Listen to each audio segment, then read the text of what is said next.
मेरे कागज पड़े हैं, वो ले आ।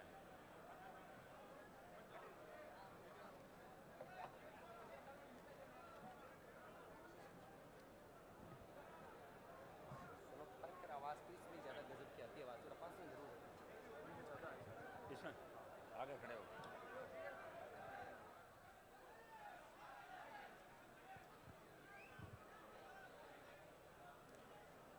रिया के अंदर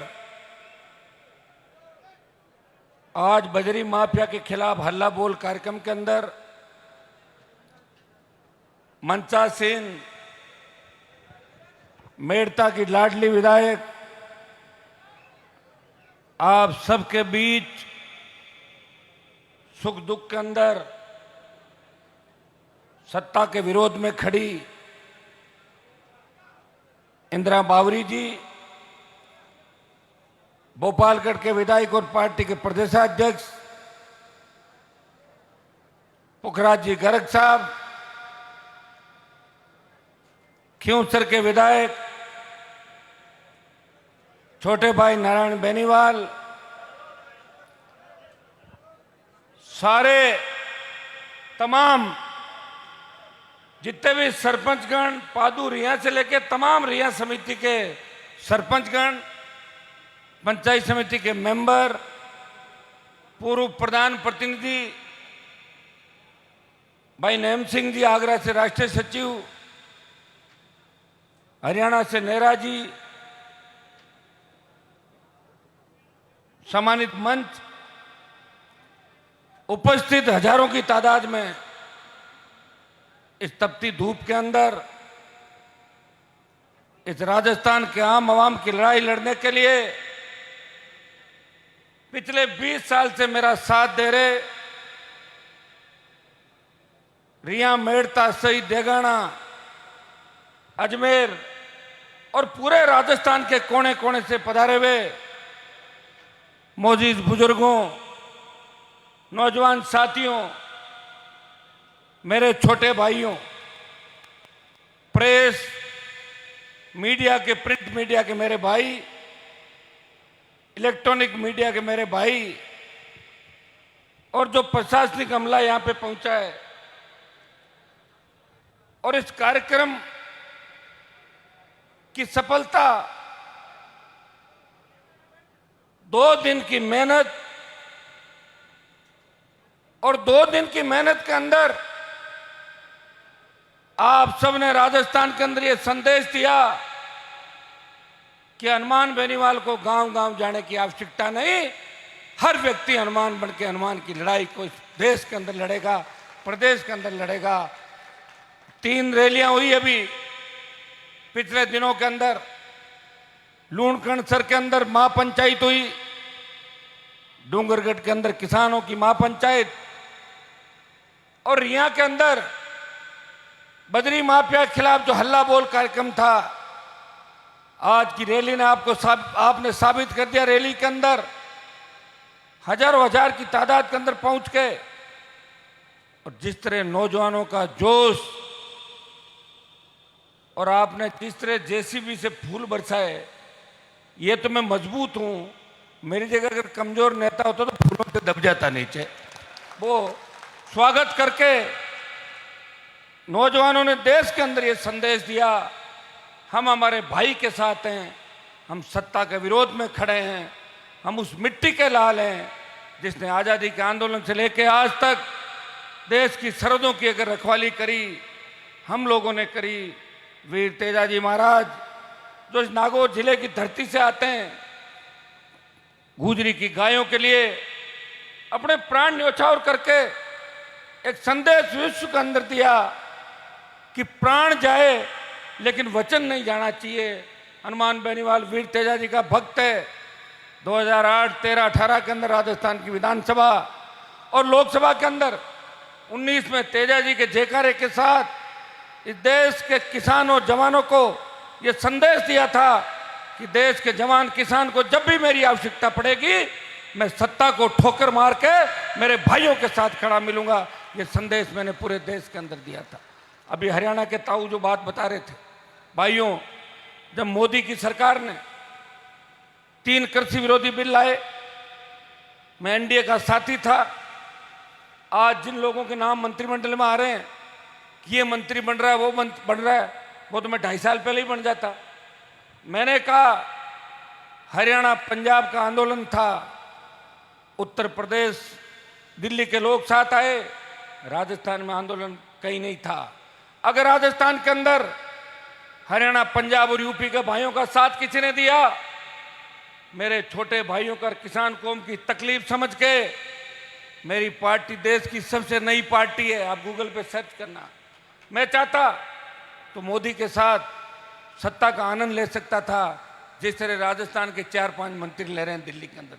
लेकिन जब मेरे भाइयों को तकलीफ के अंदर देखा, NH-8 जो गुर्जर आरक्षण आंदोलन के समय जाम नहीं हुआ था, पहली ललकार के अंदर NH-8 को जाम कर दिया और दोबारा मैं पहुंचा, एनडीए को ठुकरा दिया, सत्ता को ठोकर मारी।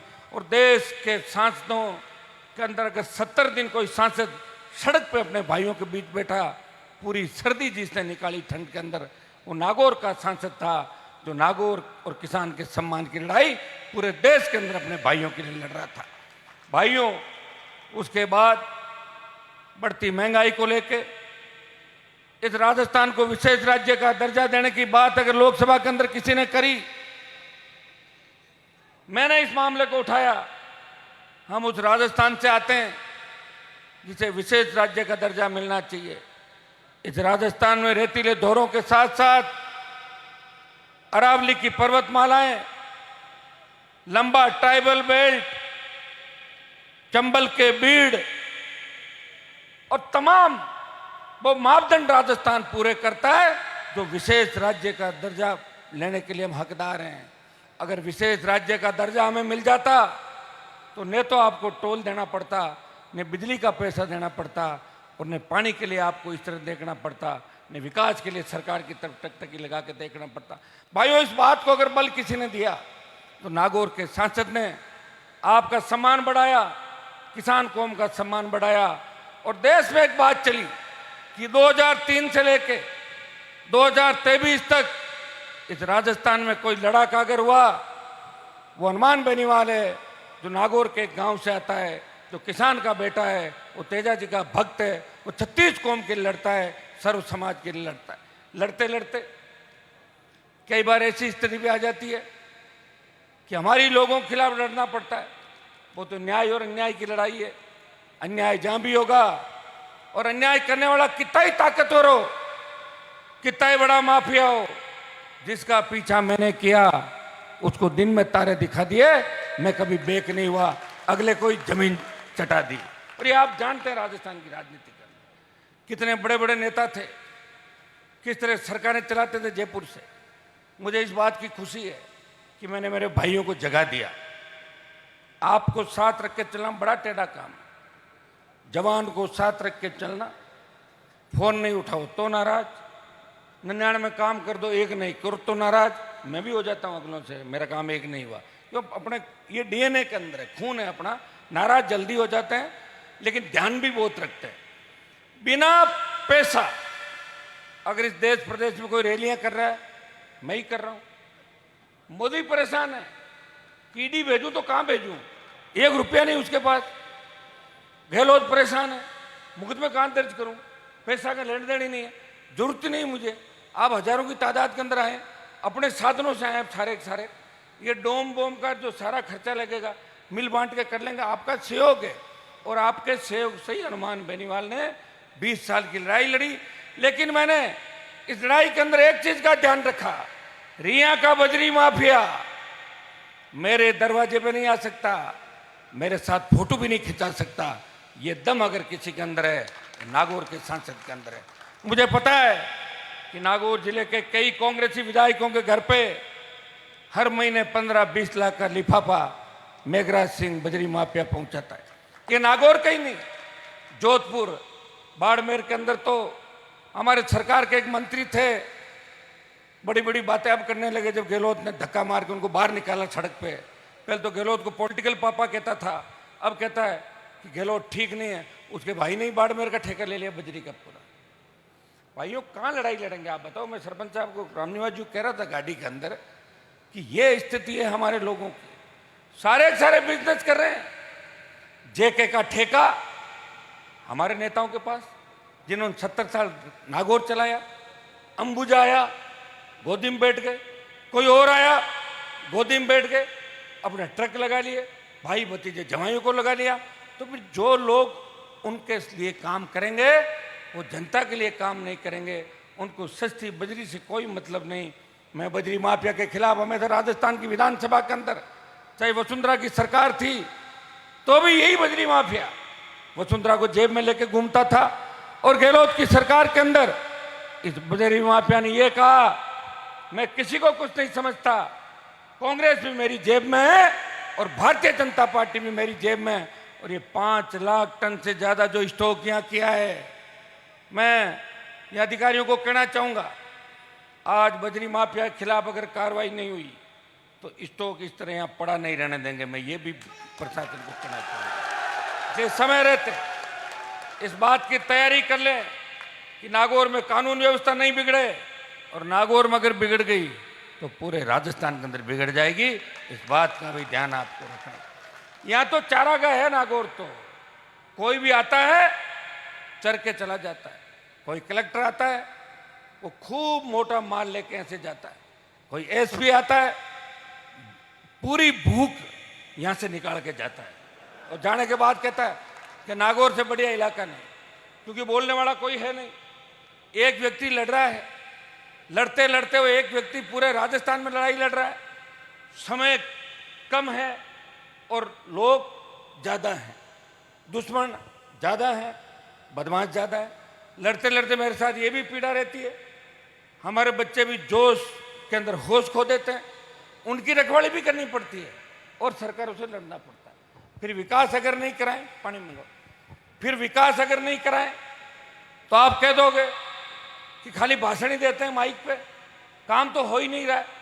तो भाइयों, संघर्ष के साथ साथ अगर विकास को अमली जामा पहनाया, अगर मेड़ता, खींवसर, नागौर और राजस्थान को विकास के पथ पे आगे लेके गया, लोगों को अपने अधिकारों के प्रति जगाया, थाने तहसील का भय जो लोगों के मन से निकाला, थानेदार से, तहसीलदार से अपराधी डरे, आम आदमी थानेदार से नहीं डरे।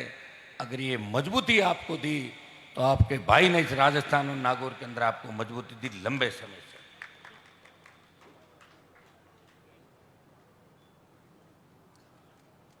रिया क्षेत्र के अंदर मैं आपको धन्यवाद दूंगा कि मैं रिया के अंदर जब इंदिरा जी चुनाव लड़ी, मैं गांव गांव वोट मांगने नहीं आया था। आपने भरोसा किया मेरे ऊपर पूरे मेड़ता क्षेत्र का। और हनुमान बेनीवाल अगर देश में नेता बना, प्रदेश में अगर नेता बना, तो उसमें मेड़ता विधानसभा क्षेत्र की बहुत बड़ी भूमिका है कि आपने आरएलपी का विधायक जिता के मुझे दिया। भोपालगढ़ के लोगों का एहसान है मेरे ऊपर कि एक सभा करी थी, पुखराज जी को विधायक बना के भेजा। बायतू से लेके कोटपुतली तक तमाम उन विधानसभा क्षेत्रों का मेरे ऊपर ऋण है जिन्होंने राष्ट्रीय लोकतांत्रिक पार्टी के नए पौधे को सींचा। और अब वो दिन दूर नहीं जब ये पौधा वट वृक्ष बनेगा। इतना विश्वास आपको दिलाता हूं, सरकार हमारी बनेगी, और हमारी अगर नहीं भी बनी तो हमारे बिना नहीं बनेगी, तो फिर अपनी बन गई, आप चिंता क्यों करो। इस बात का आप भरोसा रखें। भाइयों, मैंने कई नेताओं के मैं साथ रहा, कई नेताओं को मैंने देखा बजरी का आंदोलन करते हैं, एक दिन आंदोलन करते हैं और दूसरे दिन बजरी वाला लिफाफा पहुंचा देता है और फिर कहता है कि आदमी ये ठीक है बजरी वाला, ये कह के और अपना काम उल्लू सीधा करते हैं। लेकिन मैं आपको विश्वास दिलाता हूं, अब मैं बजरी माफिया के पीछे पड़ गया, इसको दिन में तारे दिखा के ही मानूंगा जब तक बजरी माफिया ठीक नहीं होगा। आज रिया क्षेत्र के अंदर हमारी प्रमुख मांगे कि 5 लाख से ज्यादा जो इसने अवैध रूप से अगर आप स्टॉक इकट्ठा करोगे तो लैंड कन्वर्ट होनी चाहिए। कृषि के अंदर जहां कार्य अपन कर रहे हैं उस खेतों में स्टॉक इकट्ठा नहीं कर सकते। इसने तो कृषि के खेतों में इकट्ठा कर लिया। तो सबसे बड़ा अपराध बजरी माफिया का किसने बजरी को कहां इकट्ठा किया। नदी को खोदना चाहिए, शायद 1-2 मीटर कितनी है इसकी खोदने की, और खोद दिया 15 मीटर 20 मीटर, और कई जगह तो पानी निकल गया राजस्थान के अंदर। ये तो रिया का जो ठेका है ये तो बजरी माफिया के नाम है। ऐसे 82 ठेके हैं राजस्थान के अंदर इसके पास, जो किसी भांजे के, भतीजे के, किसी दूसरे परिवारों के, उन लोगों के, और सारे नेता इसकी जेब के अंदर नजर आते हैं। एक है रॉयल्टी। अरे भाई, रॉयल्टी तो होती है जब अपना रॉयल्टी का कोई ठेका होता है, जब इसकी लीज है बजरी की, ये रॉयल्टी किस बात की लेता है? ये ट्रैक्टरों को टोकन कैसे दे सकता है, मुझे बताओ? टोकन का तो सिस्टम ही नहीं इस मामले के अंदर। कितने वह तमाम उन ट्रैक्टरों के और जिन जिन लोगों के खेतों से इसने बजरी खोदी है, उन सब से हम मामले भी इकट्ठे करें, मुकदमे दर्ज कराएंगे। इसके खिलाफ सैकड़ों मुकदमे बजरी माफिया के खिलाफ दर्ज कराएंगे, जो गुंडागर्दी इसने रियासत क्षेत्र के अंदर करी है। मेरी मांग ये भी रहेगी, हर जगह पर चीज देखते हैं कि जिस इलाके के अंदर खनिज संपदा निकलती है, उस इलाके को फ्री हैंड किया जाता है। मेड़ता डेगना क्षेत्र को फ्री बजरी मिले ट्रैक्टरों को, ये मेरी मांग रहेगी। वैसे तो मैं राजस्थान के अंदर ही इसका ठेका निरस्त करा दूंगा, और अगर सरकार के नजदीक आ गया तो इसकी जांच भी करा दूंगा, और सड़क पे गिरफ्तार करके इसको पैदल चला के जेल के अंदर भी ठुसवा दूंगा। ये भी आप सुन ले इसकी बात। ये तो अभी की बात है कि बजरी माफिया का दिमाग कैसे ठीक हो। बजरी के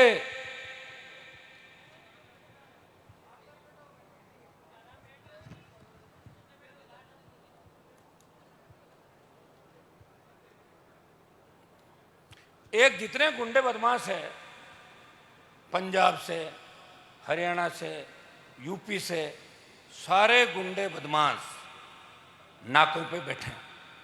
ये नाके लगा ही नहीं सकते। नाके तो कब लगते हैं? जब रॉयल्टी का ठेका होता है।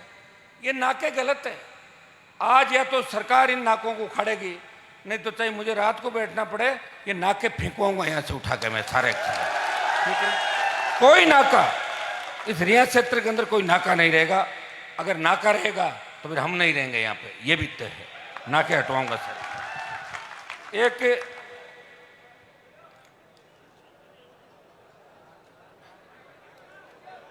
एक जो नदी को जिस तरह खोदा, अवैध खनन किया, ये तो रिया का मामला है।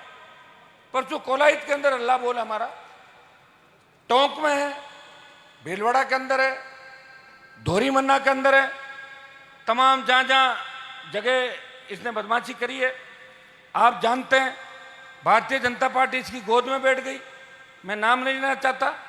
बीजेपी के नेताओं की जो पोस्टर पे फोटो लगती है आजकल, ये उनको सारी सुविधाएं यही उपलब्ध कराता है। दिल्ली में होटल से रहने से लेके, गाड़ियों के खर्चे से लेके, उनके परिवारों का खर्चा वहन करता है। और यही हालत कांग्रेस पार्टी की। गहलोत जी को पता नहीं क्या हो गया, ये जो रात कैंप लगा रहे हैं, मुझे लग रहा है कि बजरी से लूट के और फिर आपको वापस दे रहे हैं। यही तो रात कैंप। और क्या रात कैंप बताओ मुझे? ये रात दे रहे हैं। पेट्रोल डीजल 100 पार चला गया। दिल्ली वाले स्टेट पे डाल रहे हैं, स्टेट वाले टैक्स लगा रहे हैं। हरियाणा, पंजाब, यूपी के अंदर आप देखेंगे कि डीजल पेट्रोल की दरें कम है हमसे, 10 रुपए, 11 रुपए, 12 रुपए। कौन सुनने वाला है? कौन पुकार करेगा? जब भारतीय जनता पार्टी ने आपस में हाथ मिला लिया, जो आरोप 2009 के अंदर मैंने लगाया था कि वसुंधरा गहलोत मिले हुए, और गहलोत ने कहा पिछले दिनों कि वसुंधरा अगर नहीं होती तो मेरी सरकार नहीं बचती। 15 साल बाद ये आरोप सत्य साबित हुआ।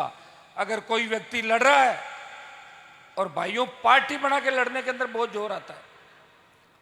लोग तो हमारे नेता भी नागौर के अंदर बड़े बड़े नाम बड़े थे। कभी तो लोक दल के टिकट वहां से खुद लाते थे, उसमें शील किसी और की होती थी। कभी दमकीपा लाते, कभी कोई बिहार की पार्टी लाते। इस राजस्थान के अंदर 70 साल में अगर इस चुनौती को स्वीकार किया और यह संदेश दिया कि मैं इस राजस्थान के मेरे भाइयों को कर्ज मुक्त कराऊंगा, फ्री बिजली दिलाऊंगा, हुंकार रैलियों के माध्यम से मजबूत लोकायुक्त होगा, जवानों को रोजगार होगा और टोल मुक्त राजस्थान होगा, उसके बाद पार्टी बना के 29 अक्टूबर को इस पार्टी को 5 साल हो जाएंगे। अगर इस देश में सबसे नई पार्टी और राजस्थान की पहली पार्टी जो नागौर सहित पूरे राजस्थान के किसान के बेटों ने, जवानों के संघर्ष ने इस पार्टी का निर्माण किया। और ये बोतल का चिन्ह और ये झंडा जो देख रहे हो भाइयों, ये झंडा अगर सेकेंड दर्जे के बच्चों को, नए नेताओं को, जिनको तैयार करने की फैक्ट्री अगर है, वो राष्ट्रीय लोकतांत्रिक पार्टी है। ये पार्टी बना के अगर आपको दी किसी ने, तो आपके भाई ने पार्टी बना के दी है। मैंने पार्टियां बदलने का काम नहीं किया। या बगल में डेगाना के आप देख लो एमएलए, पार्टी हर बार अलग चिन्ह से लड़ते थे और अब उनका नाम नहीं लेना चाहता जो स्वर्ग में है। वो तो पार्टी बनाने में देश में रिकॉर्ड तोड़ दिए। 48 घंटे में 3 पार्टी बदली। बताओ ये हो सकता है? फिर भी आप लोगों ने साथ दिया। कम से कम इतना काम यहाँ कर जाते, नहर ले आते आपके यहाँ पे, कॉलेज खुलवाते थे 40 साल पहले, अच्छी सड़कें बनवा देते, तो आप धन्यवाद देते उनको। मेरे आने के बाद तो काफ़ी ठीक हुआ है। तुम जानने तो लगे हो। और अब तो गांव में थानेदार भी आएगा तो एक बार सोचेगा, नहीं तो चाहे जिसको थानेदार उठा के ले जाकर पीट देता था। होता था कि नहीं होता था? गांव में जब पुलिस की गाड़ी आती थी, लोग दीवार कूद के भाग जाते थे। मैं ये नहीं कहता कि कानून हाथ में लो, लेकिन डरने की जरूरत नहीं है। डरना हमें जब है जब हमने अपराध किया हो। अपराधी पुलिस से डरे और आम आदमी के मन में पुलिस के प्रति इज्जत हो। आजकल लोग कर क्या रहे हैं? पुलिस के पास नहीं जाते लोग, गुंडों की चौकट पे जाते हैं। गुंडे भैया मेरा एक काम करा दो, पुलिस वाले के चक्कर में उलझ गया तो पूरी जिंदगी खराब हो जाए। तो गुंडे काम करवा रहे हैं पुलिस से ज्यादा। तो आप राजस्थान के अंदर आप देख रहे हैं अपराध में हम 23वें पायदान पे थे, 1 नंबर पे आ गए। जिस तरह दुष्कर्म की घटनाएं हो रही राजस्थान के अंदर, चाहे दलित थानागाजी का दलित युद्ध का ऑडियो वीडियो था, या दूसरी घटनाएं राजस्थान के अंदर हुई, हमारी बहन बेटियां सुरक्षित नहीं। जवान बेरोजगार से तंग आके आत्महत्या कर रहा है। कर्जे के बोझ के तले किसान फांसी के फंदे को चूम रहा है। कौन बचाएगा इस राजस्थान को? क्या तेजाजी अब अवतार नहीं लेंगे? हमें तेजाजी के बताए हुए आदर्शों पर चलना है। हमें उन लोक देवताओं को याद करना है कि हजारों साल पहले उन्होंने इस समाज को, धर्म को बचाने के लिए अपने प्राण न्यौछावर किए, कुर्बानी दी। मैं इतना ही विश्वास आपको दिलाता हूं कि हनुमान बेनीवाल इस राजस्थान की किसान कौम को कभी धोखा नहीं देगा। सर्व समाज को साथ लेके एक नए राजस्थान के निर्माण के मिशन पे हम लोग निकले हैं। आपने तो मेरा साथ पहले भी दिया था और अब की बार दुगनी ताकत के साथ आपको मेड़ता से इंदिरा जी की मदद करनी है। ऐसी महिला आपको नहीं मिलेगी। मुझे याद है वो दिन जब गहलोत और अमित शाह पार्टियां तोड़ रहे थे राजस्थान के अंदर। जब गहलोत की सरकार गिर रही थी, बीटीपी टूट गई, लोकदल टूट गया, बसपा हाथी समेत कांग्रेस में चली गई और आपका दूसरे जो दल थे कम्युनिस्ट, वो भी कांग्रेस में चले गए। उस समय प्रदेश की एक ही पार्टी थी, राष्ट्रीय लोकतांत्रिक पार्टी, जिसके विधायक बाड़ेबंदी में नहीं थे। सरकार घृणा के अंदर सामने खड़े थे, लेकिन मेरे तीनों विधायकों ने मेरा विपरीत परिस्थितियों में साथ दिया और यह संदेश दिया कि हम हनुमान जी के नाम से चुनाव जीते हैं। हम हनुमान जी जो कहेंगे वही निर्णय होगा। ये मजबूती अगर दी तो मेरे तीनों भोपालगढ़, खींवसर और मेड़ता के विधायकों ने दी। भाइयों, हमें और ज्यादा समझदार होने की आवश्यकता है। चुनाव का समय आएगा, देखिए किस तरह की बात होती है। क्या मैं किसी एक समाज के लिए लड़ रहा हूं? जब हमारे गैनाराम मेघवाल ने पुलिस के अंदर था, अपने बच्चों के साथ सुसाइड कर लिया उसने। मेघवाल एमएलए नहीं बोला विधानसभा में उसके लिए, हनुमान बेनीवाल बोला था। आईजी से जांच कराई, डीवाईएसपी का वारंट निकलवाया। वो तो अगर सीबीआई जांच चली जाती, उस समय का एसपी भी जेल के अंदर होता। एक व्यक्ति लड़ाई लड़ता है, वो हर कौम के लिए लड़ाई लड़ता है। मैं ये नहीं देखता कि पीड़ित कौन है। मेरे बयान रोज पढ़ते हो आप सोशल मीडिया पे, दूसरी जगह। मैं सर्व समाज की लड़ाई लड़ता हूं। अब सर्व समाज की मैं लड़ाई भी लड़ता हूं। और आदमी थोड़े से स्वार्थ के लिए अगर कह दें कि हनुमान जी ने कौन सी लड़ाई लड़ी, ये तो उनकी खुद की। अरे बैठो चौधरी साहब, से जा रहे हो, बिरा तुम 2 मिनट। ऐसे लोगों का भी हमें ध्यान रखना है। देखिए, लोकतंत्र के अंदर बयान तो कोई भी दे देता है। 4 आदमी खड़े होकर फोटो खिंचा ले कि हमने शेर बंद कर दिया, कि शेर बंद हुआ है क्या किसी से? होता है क्या? और 15 आदमी कहते हैं हमने कश्मीर में झंडा फहरा दिया। फहरा दिएगा 15 जन झंडा, वो तो फोटो खिंचा कर गिरफ्तार हो जाते थे, अखबार में फोटो डलवा देते। लेकिन अपने मन से कोई किसी को मदद करता है, वो मदद ये कहलाती है। जो अपने साधनों से 100 रुपये लगभग का डीजल होगा, गाड़ियों से आते हैं और थकते नहीं हैं। शायद इस देश और प्रदेश के अंदर आरएलपी पहली पार्टी होगी जो 16 दिन के अंदर 8 रैलियां कर रही। 16 दिन में 8 रैली कोई पार्टी कर सकती है क्या? गहलोत के पास तो पूरा सिस्टम है, हेलीकॉप्टर, हवाई जहाज, सारे एमएलए, एसपी, कलेक्टर भीड़ करने में जुट जाते हैं। नरेगा की भीड़ लाकर बिठा देते हैं दुनिया भर की। यही बीजेपी वाले करते हैं, कुर्सियां लगाते हैं। अगर ये बीजेपी वाले मीटिंग करते हैं ना तो 20,000 तो कुर्सी लगाते हैं, फिर उसमें कहते हैं मोदी जी के 7 लाख हो गए, 8 लाख हो गए, 9 लाख हो गए। आपको ये भी पता है इस प्रदेश के अंदर अगर हुंकार के माध्यम से जगाने का किसी ने प्रयास किया तो आपके भाई ने इस प्रदेश के जवानों, किसानों को लड़ना सिखाया।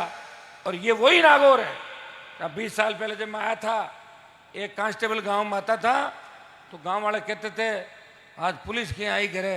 और ये वही नागौर है जब गांव के अंदर कोई गड़बड़ करने जाती है तो पुलिस के हाथ पे फूल जाते हैं कि पता करो गांव कौन सी पार्टी का पक्ष दे रहे। आरएलपी वालों को तो नहीं है। ये तो मैं नहीं लड़ाई लड़ी भाई, कैसे लड़ी? तो कांग्रेस बीजेपी वाले देख रहे, रोज गिरफ्तारियां हो रही हैं। इस राज्य में कांग्रेस वाले ही हो रहे हैं, बीजेपी मैंने बहुत लोगों को देखा होते हुए। लेकिन जो मिलाजुली का खेल चला, मिलाजुली के खेल को खत्म करने के लिए हम सबको मिलकर प्रयास करना होगा। आज रिया से बड़ी तादाद के अंदर ये मेड़ता का जो इलाका है ये हमेशा जागरूक इलाका था। आज हमारे खींवसर में ट्यूबवेल, कुएं ज्यादा हो गए। एक जमाना था कि सिंचाई खाली मेड़ता के अंदर ही होती थी, मजबूत किसान मेड़ता का था। और मेड़ता के लोग इतने जिद्दी हैं, एक बार नाथूराम जी मिर्दा से कोई राड़ हो गई तो चौधरी ने कहा कि अब गए अजय जी मैदान में, और नाथूराम जी को हरा दिया था। उस समय जब कोई न सोशल मीडिया था, न टेलीफोन थे और न भाषण होते थे, उस समय मेड़ता के लोगों ने कहा कि हम हराएंगे, हरा दिया। ये तो पता नहीं मेरे पे कैसे मेहरबानी है आप लोगों की। कई बार तो डर लगता है कि मेरे ही खिलाफ नहीं हो जाओ, डर लगता है मुझे होंगे नहीं तुम लोग, लग रहा है। ध्यान रखते हो सारे नौजवान मेरा, क्योंकि मेरी लड़ाई ये आपकी लड़ाई है। और आपने ये संदेश दिया राजस्थान में कि हनुमान बेनीवाल अकेला नहीं, मेड़ता साथ है। मेड़ता की वो 8, पहले 12 पंचायत आती थी, अभी 8 पंचायत मेरे खींवसर के अंदर आती है।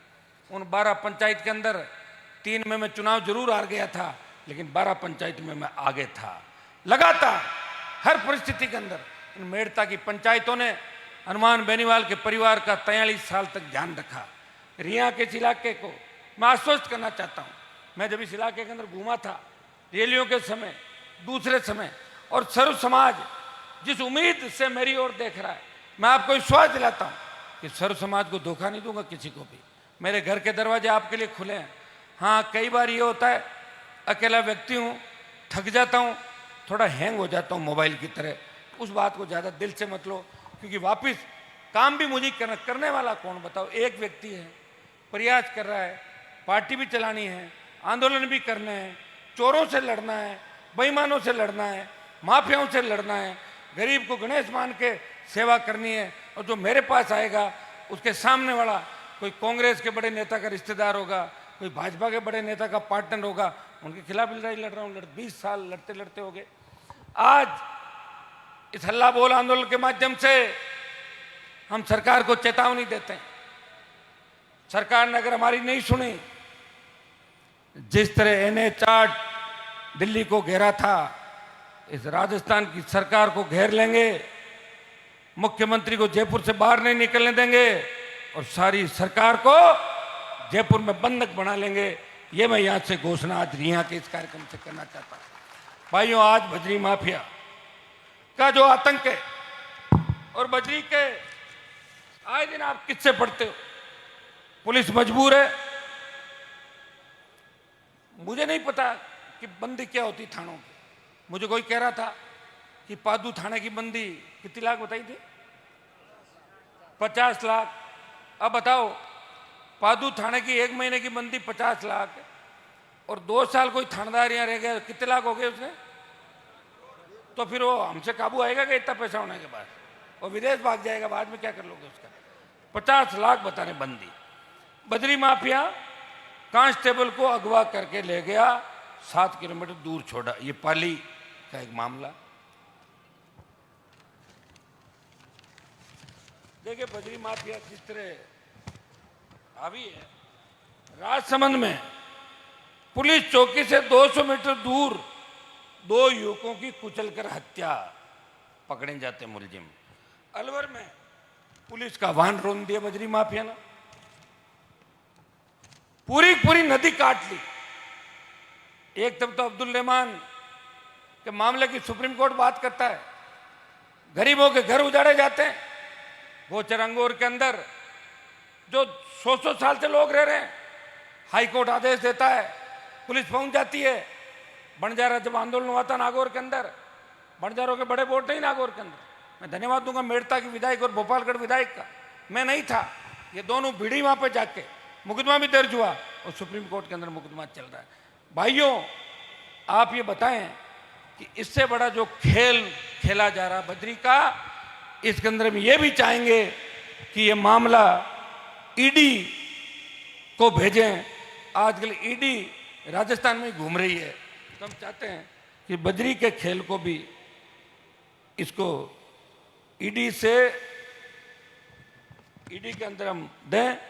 बड़ा लेन देन इसके अंदर हुआ है। ये आप देखिए, नदी के बाहर कृषि भूमि, शमशान गोचर को खोदकर एनजीटी की धज्जियां उड़ा दी। एक मैंने मामला उठाया था लोकसभा के अंदर अंबुजा सीमेंट का, शुरू के अंदर उस मंत्री से मेरी राम ठीक थी, तो उसने कहा मैं कर दूंगा।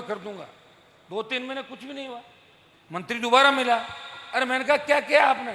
क्या यार छोड़ो उसको। फिर मुझे पता लगा कि जिप्सम का ठेका मंत्री ने खुद ही ले लिया अंबुजा के अंदर। ऐसी स्थितियां भाई देश के अंदर। तो बड़े बड़े गुरु बैठे हैं हर जगह, एक से गुरु घंटाल। जीएसटी की बड़ी चोरी, कितना रेवेन्यू लॉस कर दिया। ओवरलोड, रवाना, ये अपन करते हैं 13 टन का, और उसमें डालते हैं 40 टन। 100 रुपये टन की बजरी 650 में बेच रहे हैं। गरीब आदमी आजकल कंपाउंड राशि बढ़ा दी। पहले शायद ट्रक की थी 1 लाख, ट्रैक्टर की 25,000, ट्रक की 1 लाख, अब कर दी 5 लाख। 5 लाख ट्रक की और ट्रैक्टर की 1 लाख ट्रैक्टर की। और आप ये बताएं मुझे कि ट्रैक्टर को कॉमर्शियल में तो अपना आप ही मानना चाहिए। हम ये मांग करेंगे। आज हम लोगों को ये भी कहना है कि ट्रैक्टर कृषि कार्य के लिए भी है, और किसान के तो ट्रैक्टर ही कॉमर्शियल है। ये भी हम यहाँ से भिजवाएंगे प्रस्ताव, और सरकार से मनवाएंगे कि ट्रैक्टर को भी उस श्रेणी के अंदर लिया जाए, और वो टैक्स जो लेते हो कॉमर्शियल का, वो टैक्स माफ किया जाए। ट्रैक्टर का बिना टैक्स के ट्रैक्टर को कॉमर्शियल श्रेणी के अंदर शामिल किया जाए। ये बजरी माफिया का खेल रिया के अंदर चला बहुत समय से। सब लोग कह रहे थे, हमारे नौजवान जोश के अंदर आ गए। एक बार इनकी फोड़ंतरी भी कर दी थी बजरी माफिया की 2-3 टोल नाकों पे। फिर एक धरना चला, धरने के बाद कुछ बातें तय भी हुई, लेकिन तय बातों में बजरी माफिया रुका नहीं। शायद मेरा ही इंतजार कर रहा है कि हनुमान जी आएंगे और मुझे सही रास्ता दिखाएंगे। जिस तरह का रास्ता वसुंधरा को दिखाया, जिस तरह का रास्ता दूसरे बदमाशों को दिखाया, जिस तरह का रास्ता किसान विरोधी लोगों को दिखाया। भाइयों, ये बजरी माफिया कैंसर की माफी राजस्थान के अंदर फैल गया। सारे जितने भी गुंडे बदमाश नाकों पे बैठे हैं, नाके तो लगा ही नहीं सकते, नाकों का हमने अभी इनको कह दिया। और स्टॉक का जो इसका ड्रोन से इसका एस्टिमेट सर्वे करना है, ये आज ही करवाएंगे। इसका कितना स्टॉक इकट्ठा कर रखा है। एक इसका ठेका निरस्त हो पूरे राजस्थान के अंदर, यहाँ सही ये माइनिंग डिपार्टमेंट के लोग अगर यहाँ आए तो ये सारी चीजें प्रस्ताव भेज के राजस्थान सरकार को भेजेंगे कि हम 100 रुपये टन से ज्यादा बजरी नहीं देंगे। मेड़ता डेगाना क्षेत्र की बजरी माफिया को फ्री करनी होगी। और हमारा जो मांग पत्र है उस मांग पत्र को मानना होगा यहाँ के प्रशासन और राजस्थान की सरकार को। नहीं तो मैं गहलोत जी को चेतावनी देता हूँ कि गहलोत जी आप तो रिपीट होने की बात कर रहे हो। पिछली बार जब मुफ्त दवाएं बांटी थी उस समय 21 पे आ गए थे, और इस तरह करोगे ना तो आंकड़ा 12 पे आ जाएगा। राजस्थान के अंदर 12 ही विधायक बनेंगे आपके। इसलिए जनता के अंदर रात कैंप आप कर रहे हो, अच्छी बात है, लेकिन हमें रात दो। बजरी के अंदर माफिया को ठीक करो, ठेका निरस्त करो, और आम आदमी को उसके खेतों में लीज बनाने का अधिकार दो, ताकि आम आदमी आगे बढ़े, उसकी आर्थिक स्थिति ठीक हो। हमारे तो हमेशा ये बात कही कि चाहे लाइम स्टोन हो, तेजा पत्थर हो, चाइना क्ले जिप्सम हो, सोना चांदी तांबा, गैस कोयला, ये तो ले लो सरकार और बाकी दे दो हमारे को। डेगाना में हमारे टंगस्टन निकलता था। अब आप बताएं कि डेगाना का टंगस्टन की माइंस को बंद कर दिया 10, 15, 20 साल पहले। मैंने मामले को बार बार उठाया राजस्थान की विधानसभा के अंदर। दिल्ली जाने के बाद दिल्ली की जियोलॉजिकल सर्वे की टीम को भेजा। अगर भगवान की कृपा रही, तेजा जी की कृपा रही, तो टंगस्टन तो निकलेगा ही निकलेगा, लेकिन लिथियम के भंडार की बात भी चली है। अगर लिथियम निकल गया डेगाना के अंदर, तो जिस तरह बाड़मेर के अंदर ईश्वर की कृपा से तेल निकला, हमारा वो बाड़मेर जहां पहले कहते थे सर्विस करने वाले कर्मचारी को कि ज्यादा करेगा तो बाड़मेर भेज दूंगा, उसके हाथ पांव फूल जाते थे। अब वो लोग कहते हैं हम तो बाड़मेर लगना चाहते हैं। बहुत आनंद आएगा बाड़मेर के अंदर। अगर लिथियम डेगाना के अंदर निकल जाता है तो बल्ले बल्ले हो जाएगी हमारी नागौर की, राजस्थान की। और जो डीजल पेट्रोल की गाड़ियां हैं, इलेक्ट्रिक व्हीकल जितने भी हैं, वो तो लिथियम बैटरी से ही चलते हैं, तो सारी गाड़ियां ले लेंगे अपन, कोई दिक्कत ही नहीं। बच्चे तेल के चक्कर में जो नहीं हो रहे हैं। ये 100 रुपये, ये तो मैं ही हूं जो मेरे साथ इतने चलते हैं। तेल बहुत महंगा है और ये चलते हैं, मेरे को कहते हो रहे हैं कितना साल फोड़ा गा लो और क्या है कि राज में कदा वहाँ पा। तो मैं इनको एक ही बात कहता हूँ, आधा अधूरा राज हमारा नहीं आएगा, पूरा आएगा। वैसे राज में ही हो आप, अन्याय नहीं हो रहा है, छोटी मोटी चल रही है। बाकी तो राज में बैठा जगह पूछ लो कहीं हालत जमा की। रामनिवास जी, कांग्रेस में कई लोग बैठा है, अभी देख लो मोट, बाकी स्थिति कहीं है बताओ। हाथ नहीं, आपका दर्द तो चलो आपने सुना दिया, कई तो दर्द सुना भी नहीं पा रहे, माई माई घुट रही है, बीमार हो रहा है ना।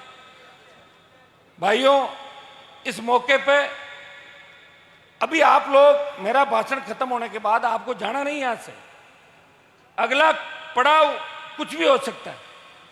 बैठे हो ना यहां पे, सुनो मेरी बात। और अगर किसी को डर लग रहा है और कच्चा कलेजा है, वो अपने धीरे से निकल जाए, ठीक है ना। आज आर पार का फैसला होगा, मैं पहले बता दूं आपको। मैं कोई यहाँ भाषण देके और कोई वाई लूटन नहीं आया हूं। मैं किसान की पीड़ा को समझ रहा हूं, आपकी तकलीफ को समझ रहा हूं।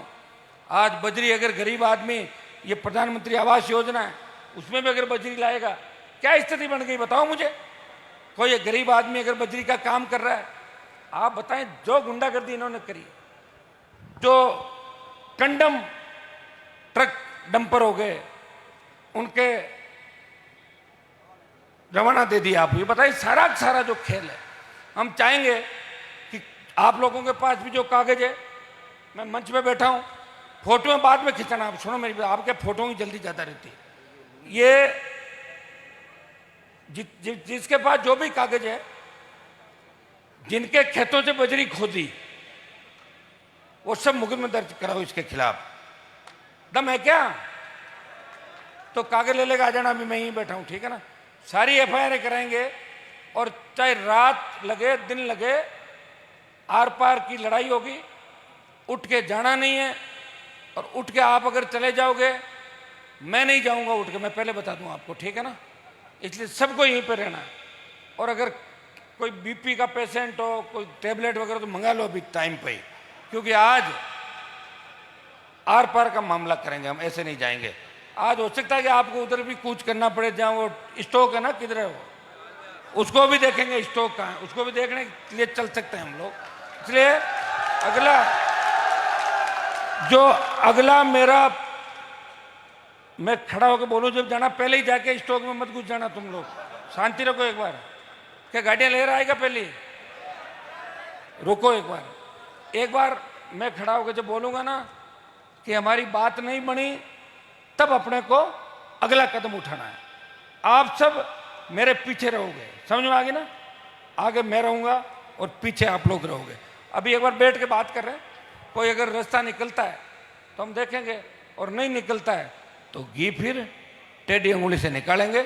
ये भी हम अच्छी तरीके से जानते हैं, आप चिंता नहीं करें। और नागौर के प्रशासन को मैं चेतावनी देना चाहता हूं कि जिस तरह के हालात पिछले टाइम से बने, जिस तरह भूमाफिया हावी हो रहे हैं, जिस तरह आम आदमी गरीब आदमी को डराया जा रहा है, वो अब कभी भी बर्दाश्त नहीं। थे ऊँट बीर होगा नहीं पहले इतना जना। रुको तो एक बार, बैठो एक बार, बैठो सब लोग। रिया की कहीं ट्रैक्टर लाने जा रही हूं। एक लूनी नदी पर जो एक बांध बना हुआ है, ये गोनगढ़, इसकी हाइट ज्यादा लेने से दिक्कत हो गई, तो इसका अपने एक बार बात करके इसका रास्ता निकाल दें, उसको बांध को छोटा करने की बात करें। ये टोल वाला जो टोल लगा रहा है यहाँ पे, ये कोई भी ठेका ले, मेड़ 30, 35, 40 किलोमीटर के अंदर आपको टोल नहीं देना है। ये मैं घोषणा करके आपको जा रहा हूं कि वैसे तो स्टेट हाईवे टोल फ्री कराएंगे हम, चुनाव से पहले पहले करा देंगे, लड़ाई लड़नी पड़ सकती है। अगर फ्री नहीं भी हुए तो 30-40 किलोमीटर में तो टोल फ्री है। मेरा नाम लेकर आप निकल जाना, टोल नहीं लेगा, मैं बता दूं आपको, ठीक है ना? और लेगा तो फिर उसको टोल वापस दे दूंगा मैं, चिंता मत करो आप, ठीक है ना? एक पुलिस एक रिया के अंदर पुलिस थाने की बात चल रही है कि पादू की बंदी ज्यादा आने लग गई, इसलिए एक रिया में और थाना खोलो, बंदी आधी आधी हो जाए। यही चाहते हो ना आप लोग? क्या करोगे रिया में थाने का खुलवाना है? रिया में थाने की बात चली तो पादू वाले ऐसे तो नाराज नहीं हो जाएगा भाई बंदी कम करा दी हमारी। रिया से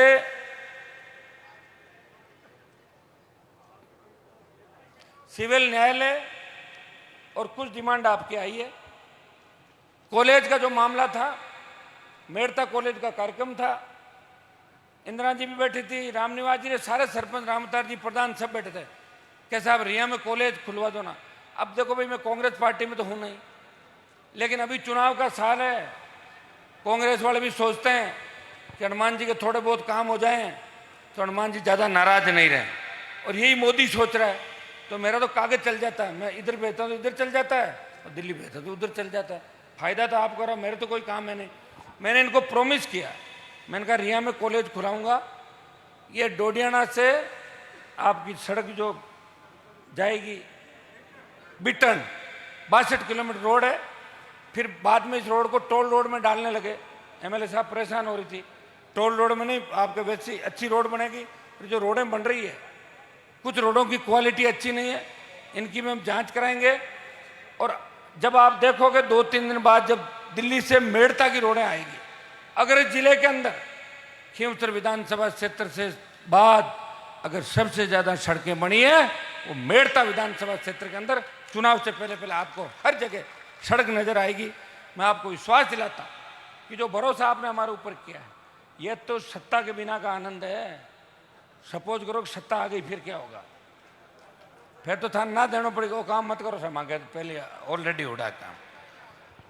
फ्री बिजली, टोल मुक्त राजस्थान, मजबूत लोकायुक्त, रोजगार, 4 लाख खाली पद भरे सरकार, ओबीसी की विसंगतियों से लेके SC ST OBC के आरक्षण को बढ़ाने की बात को लेके, और लोकसभा के अंदर ये बात कहने का जज्बा किसी में नहीं है। मैंने कहा लोकसभा के अंदर कि देश के अंदर जिस राज्य से मैं आता हूं वहां हमारी सबसे बड़ी आबादी है। शेड्यूल कास्ट के हमारे भाई गुजर, मीणा, यादव, जाट, मेघवाल, मुस्लिम, ये हाईकोर्ट जज बनने चाहिए। भाइयों, इस बात को 2 बार उठाया, और एक मीणा हाईकोर्ट जज बने और एक मुस्लिम हाईकोर्ट जज भी राजस्थान के अंदर बने। वो दिन दूर नहीं, जिन जातियों का जहाँ प्रतिनिधित्व है, और न्यायपालिका के अंदर भी उन जातियों को बराबर का हिस्सा देना पड़ेगा। ऐसा नहीं है संख्या हमारी और न्याय कोई दूसरा कर रहा है। न्याय तो कर दे कोई न कोई आदमी, किसी एक व्यक्ति से नाराज हो, किसी जाति का नुकसान कर दे, फिर नाराजगी एक की हो सकती है, दूसरे से हो सकती है। मैं आपको भरोसा दिलाता हूं, आने वाला समय आपका है। थोड़ी हिम्मत आप रखें। रिया के अंदर और जो डिमांड आप लोगों ने करी थी नौजवानों ने, वो सारे काम आपके पूरे होंगे। कुछ सड़कें और आ रही है, कुछ CSC PSC भी आएगी। मेड़ता को मैंने आपको बता दिया, मेड़ता पुष्कर रेल लाइन, इसका भी जल्दी हम चाहते हैं कि मेड़ता पुष्कर की रेल लाइन जल्दी इसका काम चालू हो, वित्तीय स्वीकृति इसकी जारी हो। ये भी लंबे समय से ये डिमांड यहाँ के लोगों की थी। मैं विश्वास दिलाता हूँ कि मेड़ता को विकास में आगे लेके जाएंगे, डेगाना को विकास में आगे लेके जाएंगे, पूरे जिले को, राजस्थान को विकास के पथ पे लेके जाएंगे। कि राष्ट्रीय लोकतांत्रिक पार्टी है जिन्हें पेपर लीक से लेके, RPSC के भ्रष्टाचार से लेके, रीट के एग्जाम से लेके, और आज जो सब इंस्पेक्टर का रिजल्ट आया है उसमें आप देखिए कितना भारी भ्रष्टाचार हुआ। सब इंस्पेक्टर के अंदर पेपर पहले ही आ गया। कई लोग तो मुझे 1 महीने पहले ही कहने लगे थे कि हमारे तो थानेदार में नंबर पक्का है। मैंने कहा तुमने कॉपी देख ली क्या? बोले बात हो गई हमारी। तो भाइयों, ये एग्जाम भी रद्द होना चाहिए। वो तमाम एग्जाम जो संदेह के घेरे के अंदर है, RPSC के अंदर जिस तरह पॉलिटिकल नियुक्तियां पार्टियां करती है, जाति आधार पर वोट के लिए नियुक्तियां करती है, ये भी खत्म होनी चाहिए। मैं तो आह्वान करता हूं कांग्रेस के दूसरे नंबर के नेताओं को, रोज क्या कहते हो, भ्रष्टाचार की जांच करा दो, जांच करा दो, अलग पार्टी बना के आओ, RLP से गठबंधन करो, 125 सीट राजस्थान के अंदर आएगी। लेकिन कब आओगे? कांग्रेस के अंदर रह के आपका भी कोई भविष्य नहीं है, कि कांग्रेस को लोग वोट कम देंगे राजस्थान में इस बार। और भारतीय जनता पार्टी जिसने अग्निपथ के नाम पे किसान के बेटों को बेघर कर दिया, बेरोजगार कर दिया, सेना को ठेके पे दिया। भाइयों, देश की पहलवान बेटियां जब जंतर मंतर पर बैठी थी, देश का कोई सांसद अगर उनके पास गया, वो हनुमान बेनीवाल था जंतर मंतर पे, वहां गया, उनको समर्थन किया। और नई लोकसभा का जब भवन बना था, कांग्रेस पार्टी कह रही थी हमारे मुद्दे अलग हैं, बीजेपी कह रही थी हमारे मुद्दे अलग हैं, तब एक आवाज देश के किसान के बेटे की आई कि मेरी बहन बेटियां सुरक्षित नहीं है, इनको न्याय नहीं मिलेगा, मैं लोकसभा के नए भवन के उद्घाटन समारोह के अंदर नहीं जाऊंगा। नहीं गया मैं। और जब इनको अरेस्ट किया, लाठीचार्ज किया, तो भाई बजरंग के साथ आपने देखा होगा कि रात को 11:30 बजे मयूर विहार थाने से अगर कोई लेके आया, वो नागौर का सांसद ही था, जो हरियाणा, उत्तर प्रदेश, दिल्ली के अंदर कोई भेद नहीं करता, जो चाहता है कि हमें हमारा हक और अधिकार मिले, हमें नरेगा में मजदूर बना के, हमें मुफ्त की ट्यूबलाइट बल्ब बांट के, मुफ्त के गैस सिलेंडर बांट के हमें राजी मत करो गहलोत जी, हमें रोजगार दो, स्थायी रोजगार दो, जहां भी उद्योग लगे, जहां भी फैक्ट्रियां लगे, चाहे तेल निकले, 80% स्थानीय लोगों को रोजगार का कानून बने। इसके लिए मैं पूरा प्रयास विधानसभा और लोकसभा के अंदर पुरजोर तरीके से करूंगा। सड़क से लेके सदन तक अगर कोई लड़ रहा है, हम लड़ रहे हैं। बीजेपी वाला कह रहे हैं हम भी अल्लाह बोल रहे हैं। किस पे बोल रहे हो? खुद भी बोल रहे हो एक दूसरे पे? मैं तो सड़क पे देखा नहीं बीजेपी की भीड़, मुश्किल से 1000, 1500, 2000 की भीड़ करते हैं, फिर लाठी खा के। कई तो कहते हैं, जब एक मैं नेता को देख रहा था, पुलिस वैन में पकड़ के ले जा रहे थे, वो फोटोग्राफर कह रहा जल्दी जल्दी मेरी फोटो खींच कि मैं देखो अंदर पकड़ा गया। ये हालत है भारतीय जनता पार्टी के लोगों की, और ये हालत कांग्रेस पार्टी की। कांग्रेस तो बिखर गई, और भाजपा 12 दूल्हे और एक लुटेरी दुल्हन, 13 लोग भारतीय जनता पार्टी के अंदर है। ये आपने देखा होगा। भाइयों, उठो, अपनी ताकत को पहचानो। नौजवानों, आज का अगर अखबार आपने पढ़ा होगा, उसमें लिखा था 75 लाख नए मतदाता जुड़े। कितने? 75 लाख। आपको गणित भी बता दो, पहले किसी ने सोचा था क्या कि मेड़ता में RLP जीतेगी? 5 साल पहले थोड़ी सोचा था। एकदम समीकरण बना, आप उठ खड़े हुए, जीता दिया RLP को, आपकी इच्छा थी। पिछली बार 18 के अंदर जब चुनाव थे, 1,39,00,000 वोट मिले कांग्रेस को, 1,36,37 बीजेपी को, और 80 लाख वोट हम लोगों को मिले थे। सबको मिला के 80 लाख। हम सब एक रहेंगे इस बार कांग्रेस बीजेपी के खिलाफ। जितने भी दल है सबको मनाएंगे, राजी करेंगे, और 80 का हो जाएगा 160। और ये 75 जो नए जुड़े हैं ना, ये वैसे ही इसमें से 50 लाख RLP और इन गठबंधन को डालेंगे वोट। ये नए बच्चे हैं, ये नौजवान हैं, ये राजस्थान को आगे देखना चाहते हैं, ये बेरोजगारी की समस्या का ठोस समाधान चाहते हैं। ये नौजवान जो नशे की प्रवृत्ति के अंदर डूबता जा रहा है, इस नशे को भी हमें ख़त्म करना है। मैं आपको संदेश देना चाहूँगा कि हमें नशा एक ही चीज़ का रखना है कि माता पिता का नाम कैसे रोशन हो, हम उस फील्ड में आगे कैसे बढ़ें। अब सारे तो एमएलए एमपी तो बन नहीं सकते। मैं तो कई बार ये सोचता हूँ, मैं कलेक्टर होता तो अच्छी बात था, मैं एसपी होता तो ठीक था, डंडे तो पड़वाता कई लोगों के, क्या फायदा। मैं तो एमपी बन गया, एमएलए बन गया, एमपी बन गया, मंत्री पदों को ठोकर मारते मारते उम्र बढ़ती जा रही है। सारी जवानी तो संघर्ष में बिता दी और बुढ़ापे में आज हाथ भी आ जाएगा तो क्या कर लूँगा बताओ। आप बुढ़ापे में काम कर पाता है क्या कोई आदमी? फिर भी हनुमान बेनीवाल ने इस कौम के सम्मान के लिए पूरी जवानी समर्पित की, पार्टी बना के संदेश दिया और दोनों पार्टियों के दांत खट्टे किए और चुनौती दी कि हम लड़ने वाले योद्धा हैं। दिल्ली में जब 24 एमपी मोदी का जयकारा करके मोदी की जय बोलते हैं, वो एक ही एमपी है जो ईआरसीपी की बात करता है, वो एक ही सांसद है जो फसल बीमा क्लेम की कंपनियों के भ्रष्टाचार की बात करता है।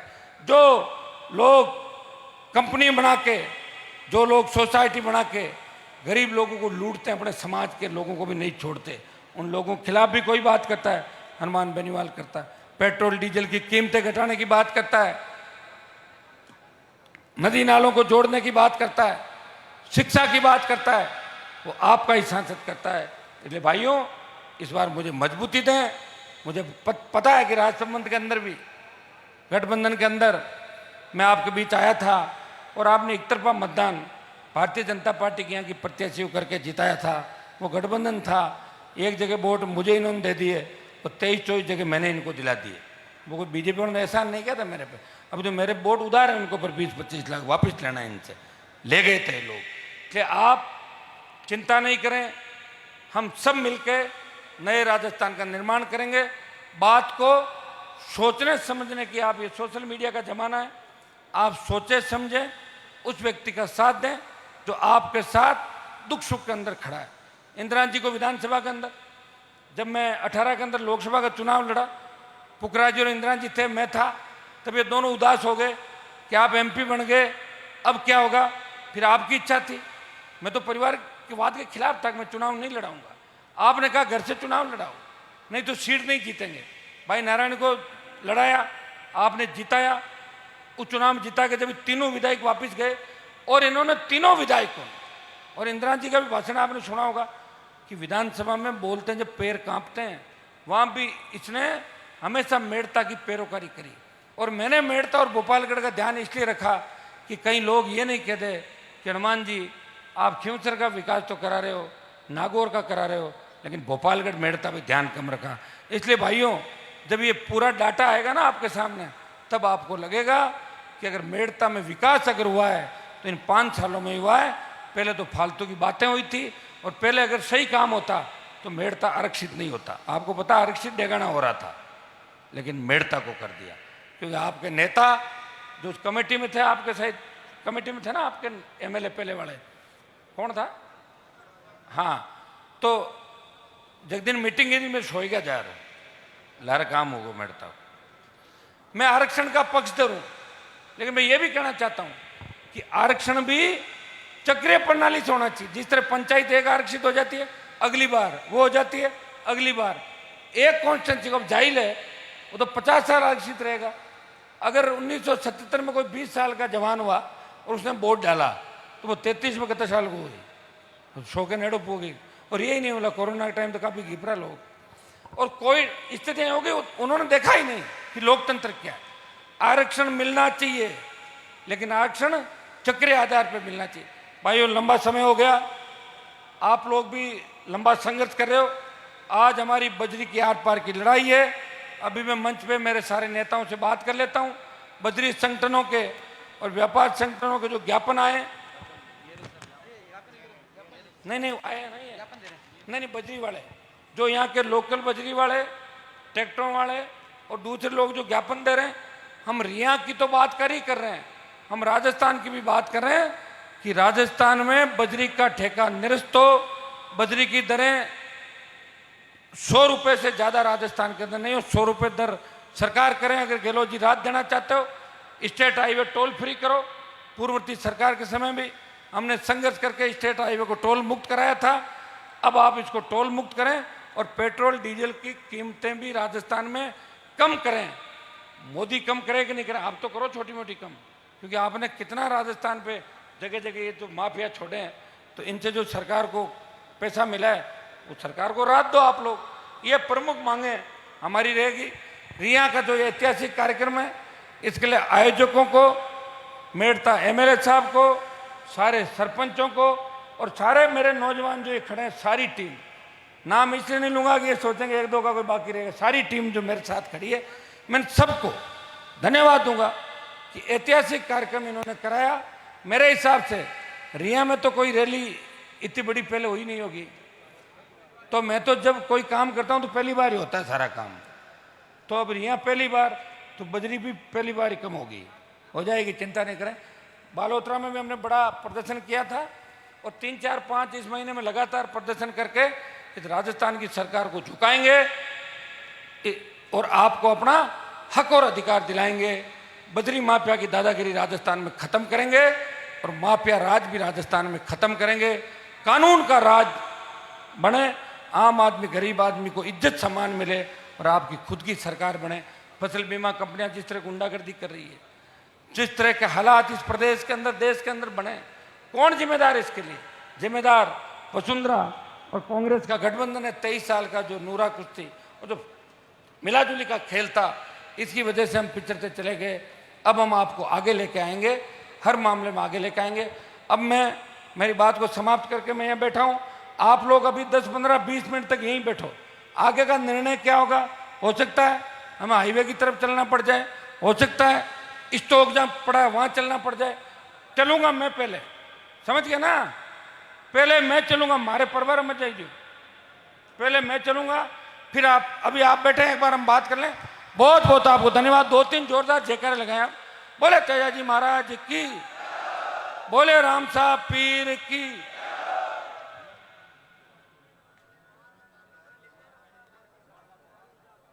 भवाल माता की। अरे अब उठो मत, बैठे रहो, थोड़ी देर बैठो। ये ट्रैक्टर ले आओ जगह, ठीक।